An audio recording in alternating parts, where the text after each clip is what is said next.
HMPV அப்படின்ற ஒரு virus வந்து பரவிட்டு இருக்கிறதா சொல்றாங்க. ஆல்ரெடி கொரோனா வைரஸோடைய அந்த தாக்கம், அந்த லாக்டவுன்ல வேலை போனவங்கள இன்னும் இயல்பு நிலைக்கு திரும்பாமலாம் இருக்காங்க. அந்த நிலையில இப்போ திடீர்னு இன்னொரு புது வைரஸ் பரவிட்டு இருக்கு, விரைவில் லாக்டவுன் போடப்படும் அப்படிலாம் நிறைய விஷயம் சொல்றாங்க.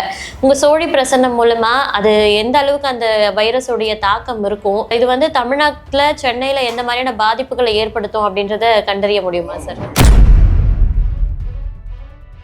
அது இன்னைக்கு நேற்றுமா இல்லை, நம்ம தமிழ்நாடுங்கிறது ஆரோக்கியத்தில் ரொம்ப மேம்பட்டுருக்கும். நம்மளோட கல்ச்சரே பார்த்திங்கன்னா அப்போ வெளியே போயிட்டு வந்தால் கால் கழுவிட்டு வர்றது அதெல்லாம் நம்ம செய்கிறதால, பட் நம்மளை விட அதிகமாக கொஞ்சம் சுகாதாரம் இல்லாத எத்தனையோ மாநிலங்கள் இருக்குது, அவங்களுக்கு பெரிய தாக்கத்தை கொடுக்கும்னு நினைக்கிறோம்.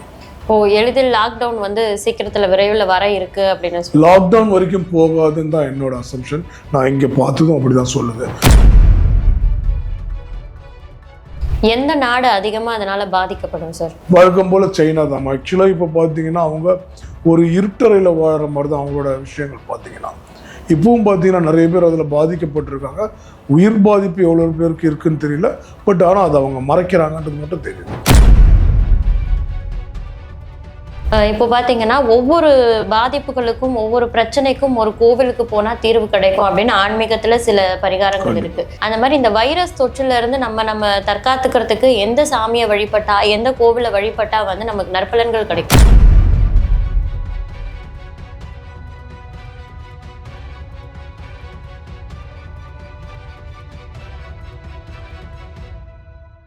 யூதமிழ் நேயர்களுக்கு வணக்கம். ஆலயம் தொழுவது மட்டுமல்ல ஆன்மீகம், அதன் ஆழம் அதிகம் அப்படின்றத உணர்த்துற வகையில பல்வேறு ஆன்மீக விருந்தினர்களை சந்திச்சுட்டு இருக்கோம். அந்த வகையில இன்னைக்கு நம்ம கூட ஸ்ரீ குருவாயூர் சோழி பிரசன்ன ஜோதிடர் சுகுமாரன் அவர்கள் தான் இணைஞ்சிருக்காங்க. வணக்கம் சார். வணக்கம்மா. உங்களோட யூதமிழ் பக்தி சேனல் அனைத்து அன்பர்களுக்கும் என்னது பணிவான வணக்கம். நன்றி சார். இப்போ சோழி பிரசன்னம் மூலமா நாட்டில் நடக்கக்கூடிய நிறைய விஷயங்களை நீங்க கணிச்சிருப்பீங்க. அந்த வகையில இப்போ வந்து HMPV அப்படின்ற ஒரு வைரஸ் வந்து பரவிட்டு இருக்கிறதா சொல்றாங்க. ஆல்ரெடி கொரோனா வைரஸோடைய அந்த தாக்கம், அந்த லாக்டவுன்ல வேலை போனவங்கள இன்னும் இயல்பு நிலைக்கு திரும்பாமலாம் இருக்காங்க. அந்த நிலையில இப்போ திடீர்னு இன்னொரு புது வைரஸ் பரவிட்டு இருக்கு, விரைவில் லாக்டவுன் போடப்படும் அப்படிலாம் நிறைய விஷயம் சொல்றாங்க.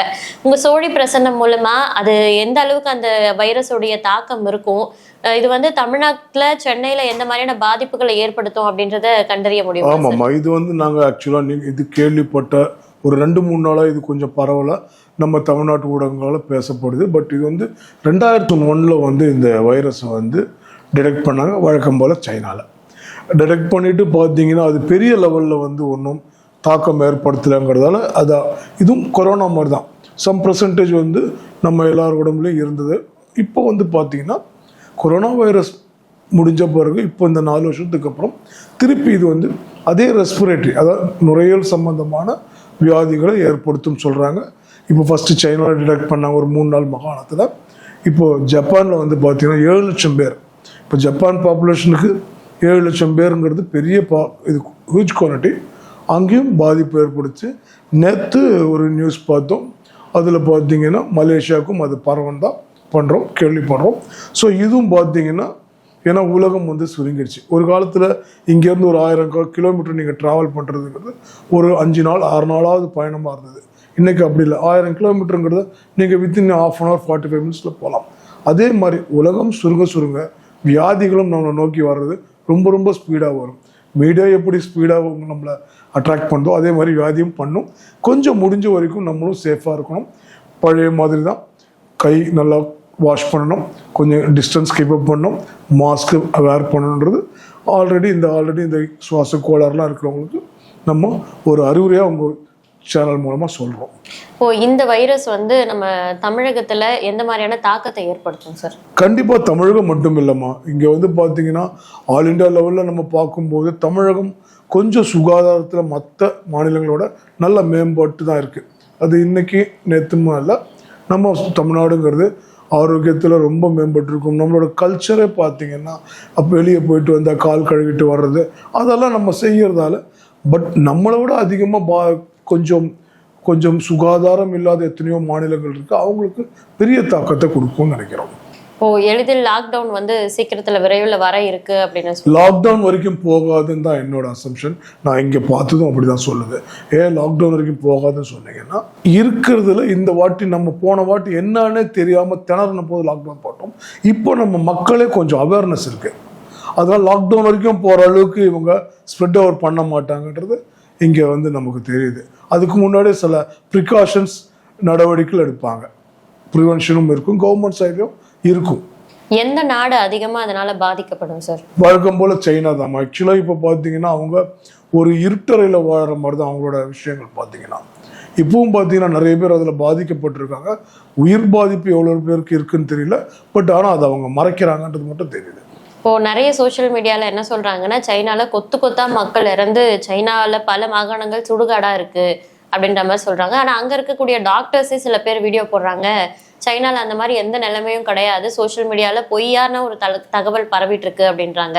ஸோ நம்ம சோழி பிரசன்னம் மூலமா சைனாவுடைய இப்போ உண்மை நிலை என்னவா இருக்கு அப்படின்றத நம்ம சோழி பிரசனம் பார்க்கும்போது சைனால பாதிப்பு இருக்கு, பட் மீடியால சொல்ற அளவுக்கு ஒரு கொத்து கொத்தா மரணங்கள்லாம் ஏற்படல. அந்த மாதிரி மரணங்கள் ஏற்படுறதெல்லாம் வந்து பழைய எடிட்டட் வீடியோஸ் தான் நினைக்கிறேன், ஃப்ரெஷ்ஷாக வர்ற மாதிரி தெரியலமா. இப்போ இந்த வைரஸ் தொற்றே வந்து உண்மையான வைரஸ் தொற்றெல்லாம் கிடையவே கிடையாது. இதுலயும் ஒரு அரசியல் இருக்கு.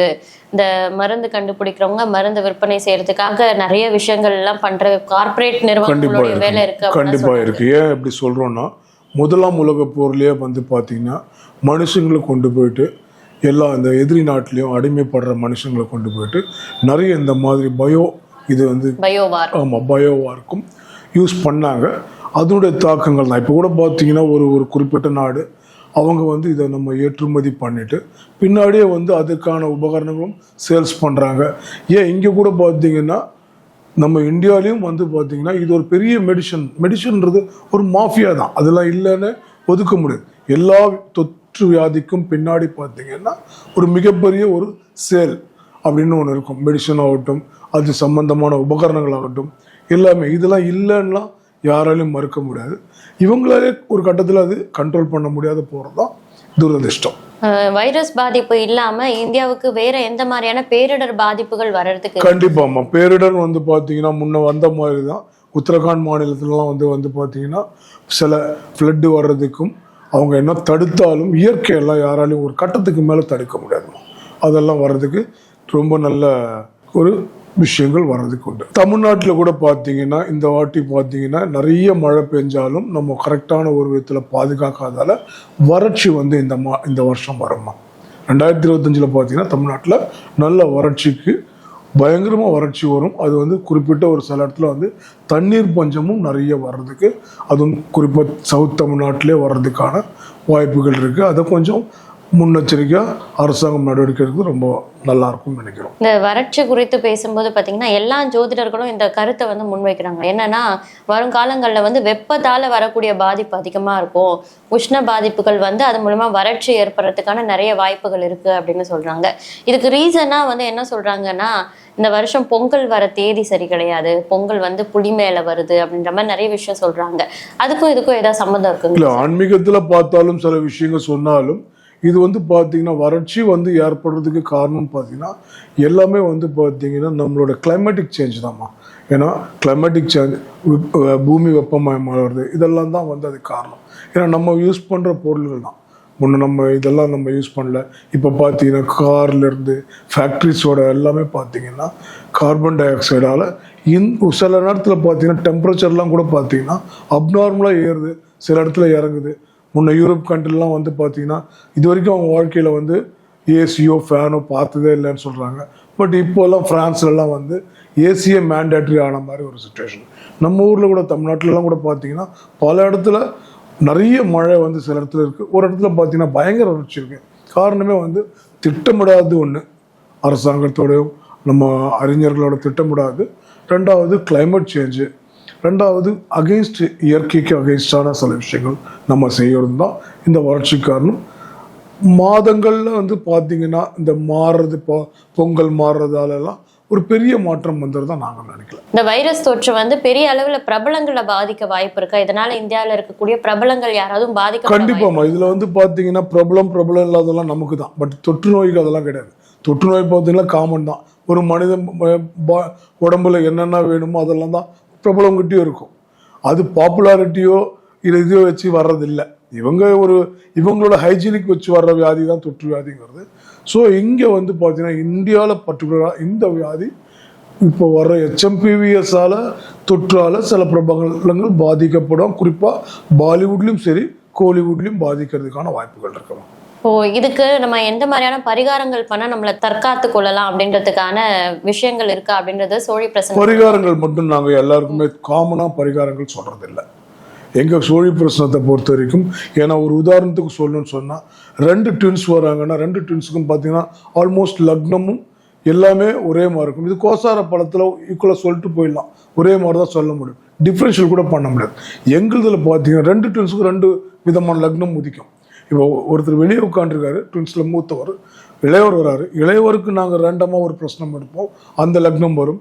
அடுத்தது வந்தால் இவர் வெளியே போயிட்டு அடுத்த செகண்டில் அவர் வந்தால் அவருக்கு அந்த லக்னம் இல்லை, அவருக்கு அவர் கேட்குற நேரத்தில் அவருக்கான லக்னம் வேற, நாங்கள் அதுலேருந்து பார்ப்போம். இதான் சொன்னோம், சோழி பிரச்சனத்துக்கும் இந்த சாதாரண கோசார பலன் ஜாதகத்துக்கும் இருக்க வித்தியாசமே, ட்வின்ஸுக்கு ஒரே லக்னம் ஒரே ராசி ஒரே நட்சத்திரம் இருக்கும், 2 பேருக்கும் சோழி பிரச்சனத்தில் மட்டும் டிஃப்ரெண்ட்டாக கிடைக்கும். அவங்க உங்ககிட்ட வர நேரம் ஏன் ஒன்றும் இல்லை, இவர் வெளியே ஏறி போயிட்டு அவர் உள்ள வர நேரத்திலே வந்து லக்னம் அவருக்கு எடுக்கும்போது மாறும். ஸோ அதை வச்சு நம்ம ப்ரிடிக்ஷன் பண்ணும்போது அவர் லைஃப்பில் எக்ஸாக்டாக இருக்கும். அதுதான் நாங்கள் பிரச்சனத்தில் மெயினாக சொல்கிறோம். அதனால தான் பர்டிகுலராக ஒரு ஆளுக்கு பார்க்கணும்னு சொன்னால் எங்களை காண்டாக்ட் பண்ணால் மட்டும்தான் முடியும். அது வீடியோவில் வந்தாலும் சரி இல்லை நேராக வந்தாலும் சரி. இப்போ பார்த்தீங்கன்னா ஒவ்வொரு பாதிப்புகளுக்கும் ஒவ்வொரு பிரச்சனைக்கும் ஒரு கோவிலுக்கு போனால் தீர்வு கிடைக்கும் அப்படின்னு ஆன்மீகத்தில் சில பரிகாரங்கள் இருக்கு. அந்த மாதிரி இந்த வைரஸ் தொற்றுல இருந்து நம்ம தற்காத்துக்கிறதுக்கு எந்த சாமியை வழிபட்டா எந்த கோவிலை வழிபட்டா வந்து நமக்கு நற்பலன்கள் கிடைக்கும்? நீங்கள் இப்போ எல்லாராலையும் கோவிலுக்கு போக முடியாது. சப்போஸ் உதாரணம் கொஞ்சம் வசதி வாய்ப்பு அதெல்லாம் பார்க்கணும்.